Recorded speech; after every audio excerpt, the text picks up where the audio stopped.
بسم اللہ الرحمن الرحیم الحمدللہ رب العالمین والعاقبۃ للمتقین والصلاۃ والسلام علی سید الانبیاء والمرسلین۔ ناظرین کرام، پیغام رمضان میں آپ کو ایک مرتبہ پھر خوش آمدید کہتے ہیں۔ آج 3 رمضان المبارک ہے اور آج کے ہمارے خصوصی مہمان جناب حضرت علامہ مولانا محمد سہیل ریاض نقشبندی صاحب اور حافظ محمد مجاہد اقبال قادری صاحب ہمارے ساتھ اسٹوڈیو میں تشریف فرما ہے۔ ساتھ ہی ساتھ ہمارے پیارے دوست اور محسن اور اس ٹرانسمیشن کے معاون اور اس کے میزبان اور اس کو اپنی کمال کی بلندی تک پہنچانے والے قاری محمد لقمان حسن قادری صاحب اشرفی صاحب، آپ بھی تشریف فرمائیں۔ میں بہت شکریہ ادا کرتا ہوں اپنے مہمانوں کا، اور سب سے پہلے ہم اپنے پروگرام کا آغاز، اپنی ٹرانسمیشن کا آغاز اللہ رب العزت کے نعرہ کلام سے اور حضور علیہ الصلوۃ والسلام کی ثنا سے کرتے ہیں۔ تو آئیے سنتے ہیں جناب حافظ مجاہد اقبال قادری صاحب سے اللہ رب العزت کی کلام پاک کی تلاوت اور حضور کی ثنا سے۔ اعوذ باللہ من الشیطان الرجیم، بسم اللہ الرحمن الرحیم۔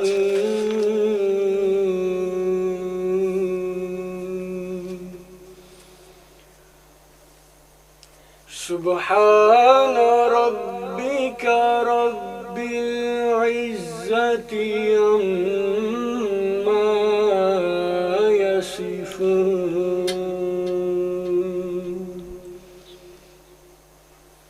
وسلام علی المرسلین،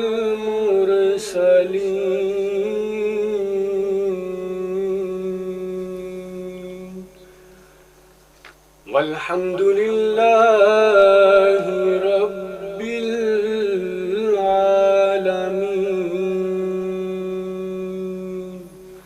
صدق اللہ العظیم۔ صلی اللہ علیک یا رسول اللہ،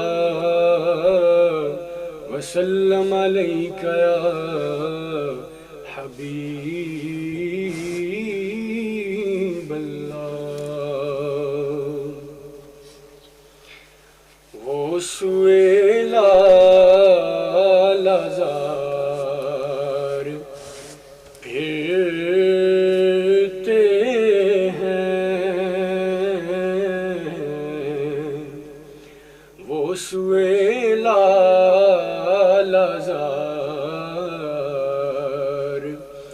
پھرتے ہیں، تیرے دن بہار پھرتے ہیں، اور جو تیرے در سے یار پھرتے ہیں، جو تیرے در سے یار پھرتے ہیں،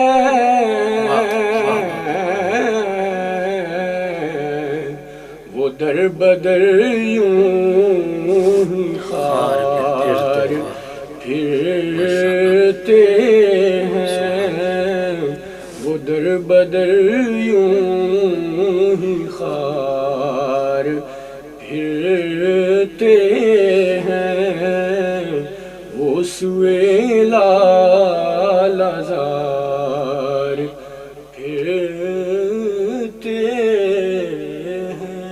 سبحان اللہ۔ تیرے در سے جو یار پھرتے ہیں، وہ در بدر یوں ہی خار پھرتے ہیں۔ جی تو علامہ صاحب، آپ کا بہت شکریہ کہ آپ نے ہمیں وقت دیا ہماری اس ٹرانسمیشن کے لیے۔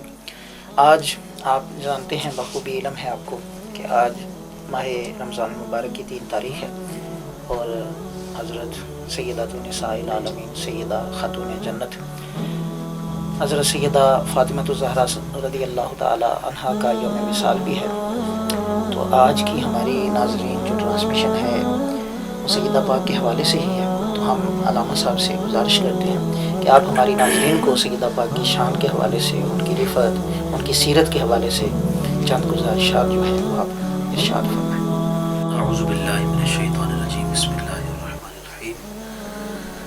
اللہ رب محمد صلی اللہ علیہ وسلم، نحن عباد محمد صلی اللہ علیہ وسلم۔ السلام علیکم ورحمۃ اللہ وبرکاتہ۔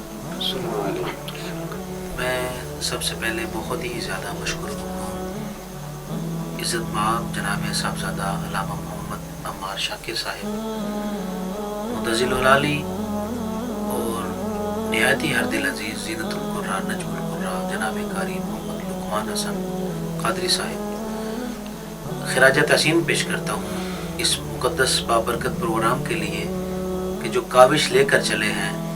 اللہ کریم تا قیام قیامت ان کو اسی طرح دین کی سربلندی کے لیے گامزن رہنے کی توفیق عطا فرمائے، اور جو علماء کرام ان کے ساتھ تعاون فرما رہے ہیں، اور میرے میزبان جو ہیں خود عالم بھی ہیں ماشاءاللہ، اور حضور مفتی اعظم پاکستان کے فیضان بھی ہیں۔ حضرت جو تشریف فرمائے ہیں ماشاءاللہ بہت خوبصورت کلام پڑھا اعلیٰ حضرت کا۔ اللہ کریم میرے مسلک کے تمام علماء کرام کا سایہ ہمارے سروں پر تعدیر قیامت فرمائے۔ میں بلا تاخیر اب میں سوچ رہا ہوں کہ کہاں سے وہ الفاظ لاؤں، کہاں سے وہ زبان لاؤں جس سے شہزادی مصطفیٰ کا میں ذکر کر سکوں، وہ الفاظ کہاں سے لاؤں، کہاں سے وہ زبان لاؤں جس سے میں ان کی عظمت بیان کروں کہ جن کا نام آتے فرشتوں کے سر جھک جایا کرتے ہیں، جن کے بارے میں روز محشر یہ اعلان ہوگا غضوا ابصارکم نکسوا رؤوسکم۔ کہاں سے الفاظ لاؤں، میں کہاں سے زبان لاؤں جن کے بارے میں وہ لمحہ مجھے یاد ہے۔ کوئی اعتراض کرے تو کرتا رہے، کوئی بات کرے تو کرتا رہے، میں پڑھنا چاہتا ہوں، قرآن سنانا چاہتا ہوں۔ قرآن کہتا ہے قل ندعو ابناءنا وابناءکم ونساءنا ونساءکم وانفسنا وانفسکم ثم نبتہل فنجعل لنا۔ میں عرض یہ کرنا چاہتا ہوں کہ وہ جب اہل بیت طہار کا قافلہ چلا تو کیا شان تھی اس قافلے کی، کیا مقام تھا اس قافلے کا، کہ جان رحمت صلی اللہ علیہ وسلم ارشاد فرماتے ہیں علی آگے رکھوں گا میں قدم۔ اب علامہ صاحب میں یہ جملہ آپ کی نظر کرنا چاہتا ہوں، میں کیا بتاؤں آپ کو، میرے پاس وہ کیفیت نہیں جو جس سے میں بیان کر سکوں۔ حضور نے فرمایا علی آگے رکھوں گا میں قدم، زہرا میرے قدموں پہ رکھنا ہے تو نے قدم، علی زہرا پاک کے قدموں پہ رکھنا ہے تو قدم۔ یا رسول اللہ یہ ایسا کیوں ہے؟ کہا کہ ایسا اس لیے ہے کہ اوپر سے آسمان دیکھے لگے مرتضیٰ کا قدم ہے، نیچے سے زمین دیکھے لگے مصطفیٰ کا قدم ہے، جن کے قدموں پہ رب غیر کا قدم نہیں آنے دیتا۔ کہاں سے وہ الفاظ لاؤں، کہاں سے ان کی عظمت بیان کروں جن کے بارے میں جان رحمت صلی اللہ علیہ وسلم نے ارشاد فرمایا۔ اب مجھے وہ حدیث پاک یاد آ رہی ہے کہ کال رسول کریم صلی اللہ علیہ وسلم نے ارشاد فرمایا، وہ فرشتہ آیا، اس نے کہا آقا میں پہلے کبھی نہیں آیا، آج آیا ہوں، یہ خوشخبری دینے آیا ہوں، مبارک دینے آیا ہوں کہ حسن حسین جنتی جوانوں کے ساتھ، سبحان اللہ، ان الحسن والحسین سیدا شباب اہل الجنہ وفاطمہ تو سیدات و نساء اہل الجنہ۔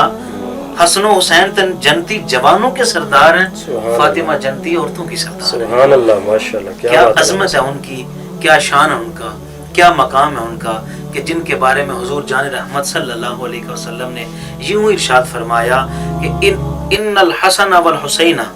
اور میں اب یہ آگے حدیث پاک پڑھنا چاہتا ہوں۔ حضور علیہ الصلوۃ والسلام نے ارشاد فرمایا اللہم انی احبہما۔ ایک اور روایت میں حضور نے یوں فرمایا من احب ہذین و اباہما و امہما کان رفیقی فی الجنتی۔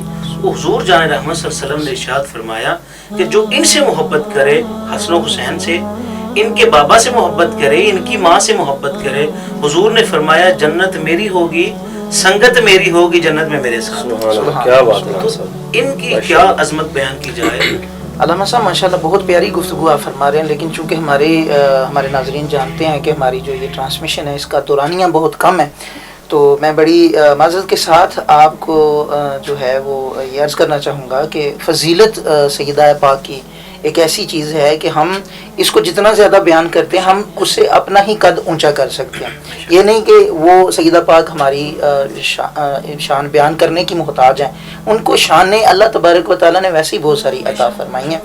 تو بہرکیف ہمارا جو اگلا سوال ہے آپ سے, ہمارے ناظرین جاننا چاہتے ہیں کہ آپ ہمیں یہ بتائیے کہ سیدہ پاک کی سیرت, ان کے کردار اور اولاد کی تربیت, اللہ تبارک و تعالیٰ کی عبادت, شریعت مطہرہ. اب دیکھیے نا, کسی بادشاہ کی بیٹی ہو تو اس کو پتہ ہو کہ میرے باپ کے پاس ایک ملک کی جو ہے وہ حکومت ہے یا بادشاہت ہے, تو اس کے نخرے یا اس کے دیگر جو معاملات ہیں وہ سب سے جدا ہو جاتے ہیں, اس کے دل میں تکبر غرور پیدا ہو سکتا ہے. تو سیدہ پاک حضور نبی پاک صاحب الاولاق صلی اللہ تعالیٰ علیہ وسلم کی صاحبزادی ہیں اور سب سے افضل صاحبزادی ہیں, سب سے زیادہ محبت فرمایا کرتے تھے. اس سے بڑی محبت کی سب کیا مثال دی جا سکتی ہے کہ جو دونوں جہانوں کا, دونوں کونین کا جو بادشاہ ہے, وہ جب اس کی بیٹی سامنے آتی ہے تو وہ اپنی مسند سے کھڑا ہو کر استقبال کرتا ہے اور پھر ان کے ماتھے پر, ان کے پیشانی پر بوسہ دیتا ہے. اس سے بڑی محبت کی اور کیا مثال ہو سکتی ہے. تو بہرکیف آپ ہمیں بتائیں کہ ان کی سیرت کے حوالے سے, ان کے کردار کے حوالے سے, عبادت, شریعت مطہرہ پر عمل, ان کی عاجزی کے حوالے سے کچھ ہمیں ہماری آڈینس کو بتائیں. ماشاءاللہ, آپ نے بہت اچھا سوال اٹھایا. عظمت تو ان کی بیان کی جائے ختم ہی نہیں ہو سکتی. آپ کی سیرت کے حوالے سے میں اس سے بڑا جملہ میرے ذہن میں نہیں ہو سکتا کہ جس کے بارے میں وہ تاریخی جملہ ہے, کہا میرا جنازہ بھی اٹھانا تو رات کی تاریخ. اس سے بڑی عظمت اور ان کی سیرت کیا ہو سکتی ہے کہ جن کی گود میں پل کر وہ حسن و حسین بنتے ہیں, جو مصطفیٰ کی آل پر اپنی جان کو نچھاور کرتے ہیں, مصطفیٰ کے دین پر اپنی جان کو نثار کر دیتے ہیں.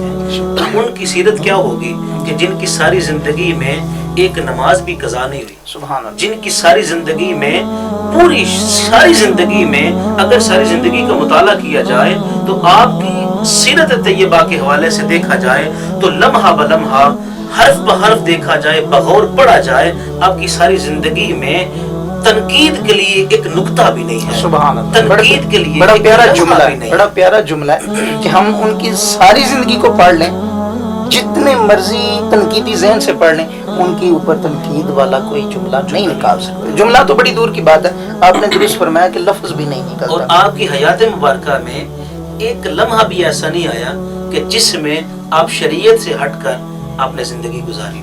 یہاں پر میں یہ بات ضرور عرض کرنا چاہوں گا کہ آپ جیسا کہ فرما رہے ہیں کہ کبھی انہوں نے نماز قضا نہیں کی, نماز کے عادی تھے, تو یہاں پر مجھے ان کی بات یاد آتی ہے کہ یا الہی, میں رات کو عبادت تیری کرتی ہوں, تیری نماز پڑھتی ہوں, تیری رات ختم ہو جاتی ہے, میری عبادت ختم نہیں ہوتی. کوئی ایک ایسی رات بنا کہ میری عبادت ختم ہو جائے, تیری رات ختم نہ. آپ کے اس جملے سے مجھے وہ پنجابی شعر یاد آیا نا, حیا کے ماشے کا تاج زہرا, وفا پرستی کی لاج زہرا, مقام خون حسین یہ ہے, کرے کی جنت پہ راج. سبحان اللہ, سبحان اللہ. اور میں کہتا ہوں کہ ان کی عظمت کے حوالے سے, ان کی سیرت کے حوالے سے جو بھی بیان کیا جائے وہ کم ہے. کہ سیدہ کونین سلام علیہا حضور کی بارگاہ میں بھی جب جاتی ہیں تو آقا کریم علیہ السلام کے چہرے پہ تبسم مچل جائے. تو اب میں یہ بھی آپ کے سامنے عرض کرنا چاہتا ہوں کہ حضور جان رحمت صلی اللہ علیہ وسلم نے ارشاد فرمایا, فاطمہ تو بذات نبی, فاطمہ میرے جگر کا ٹکڑا ہے. سبحان اللہ. تو میں علامہ صاحب اس میں ایک چیز ایڈ کرنا چاہتا ہوں کہ حضرت سیدہ فاطمہ الزہرا سلام اللہ علیہا, آپ کی زندگی, ساری زندگی میں سے جسٹ ایک پہلو لے لیا جائے کہ جس میں آپ نے شریعت مطہرہ کے مطابق با پردہ زندگی گزاری ہے. میں اپنی بہنوں, اپنی ماؤں کو یہ پیغام دینا چاہتا ہوں کہ آئیے ہم مل کر ان کی سیرت کا مطالعہ کریں اور اس سے دیکھیں کہ کون سا لمحہ تھا جس لمحے میں آپ نے اپنے سر سے دوپٹہ اترنے دیا. کبھی ایسا نہیں ہوا. میں اپنی بہنوں سے, اپنی ماؤں سے یہ گزارش کرتا ہوں کہ آپ کی سیرت طیبہ کے حوالے سے آئیں, اس کا مطالعہ کریں اور اس حوالے سے ہم اپنی زندگی گزاریں. اور جس طرح آپ نے پردے میں رہ کر زندگی گزاری, مجھے وہ بڑا دل خراش جملہ ہے کہ جو جب یہ بات کی جاتی ہے کہ ہماری مرضی ہے, ہماری زندگی اپنی ہے, ہمارا سارا رہن سہن, تو اس کے بارے میں بھی دیکھا جائے کہ جن کے بارے میں فرمایا کہ جنت کی ڈگری جن کو دے دی گئی, پھر بھی پردہ نہیں گیا, سبحان اللہ. جنت کی ڈگری کے بعد بھی پردہ نہیں. نہ صرف جنت کی ڈگری بلکہ علامہ صاحب جنت جتنی جنتی خواتین ہیں ان کی سردار بنا دیا گیا. تو پھر بھی انہوں نے شریعت مطہرہ پر عمل کرنا نہیں چھوڑا. تو یہ بہت